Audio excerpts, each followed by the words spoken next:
What is flowchart? Graphical representation of program logic is called flowchart. So dear student, graphical or pictorial representation of program logic is called flowchart.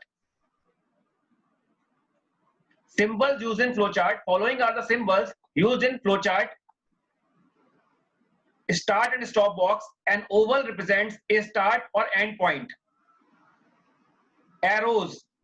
A line is a connector that shows relationship between the representative shapes.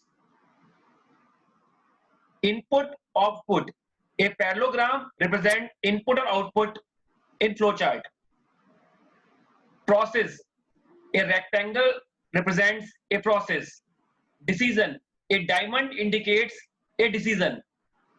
So these are the various symbols used in flowchart. The flowchart is used to represent program logic.